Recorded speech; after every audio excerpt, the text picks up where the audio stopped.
Okay, I'm going to actually give you a preview of the practice problem that you're going to be doing Monday night. The reason is that I had to submit it before I'd actually recorded the message queue lecture, and this is from the fall 19 midterm. It's posted on Learn, so it uses System 5 message queues, so some of it's not going to make sense, and so I need to explain to you what needs to change so that you can do the problem on Monday night. So the idea here, this is from Jeff Sarnett. He always likes to give context to his problems, make them fun, I guess. So this is a Star Trek related exercise, but the point is that you're reading evaluations from a file. So you have to open a file, and the file name, you can see down at the bottom, process, you're going to be filling that in. The file name is given there. So you're going to open it and you're going to read out evaluations. And so the first 4 bytes that you read from that file will be its type, and it's 4 bytes long. So you've got a table there of these values that you can use. So you can use command type, OPS type, sci type, whatever. Anyway, so you read those 4 bytes, and then based on whether the 4 bytes you read is equal to command type, OPS type, or sci type, then you want to basically you want to read in the rest of the evaluation. And it says here to use that struct there, but that struct is applicable to System 5 message queues.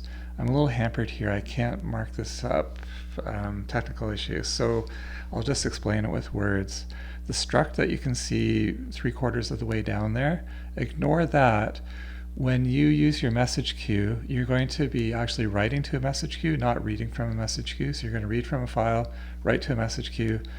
What you're going to write is you're going to use 1,000 bytes. So just do char 1,000, use that size array as your data array for what you want to send to the message queue, and then use the evaluation type as the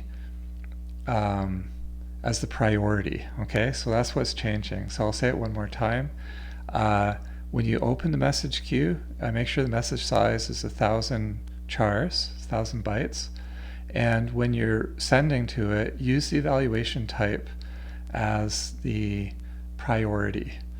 When you open the message queue, you can call it whatever you want. Ignore the second parameter in that process function at the bottom. You don't need the System 5 IPC key. Just open a queue, call it practice problem, like /practice problem, or whatever. Name it after your favorite pet. It doesn't matter. But the rest of this should work then. So you're opening a message queue, you're creating it. You're reading these evaluations that can be up to 1,000 bytes, which it doesn't say in this problem, but I'm telling you, from this file, and then writing them to the message queue. So you're going to practice opening a file, reading from a file, opening a message queue, sending to a message queue, and that's it. You don't need to unlink the message queue or anything. There'll be another process that will retrieve data from it, and we can assume that it will unlink it when it's done. Okay. That is it for the preview.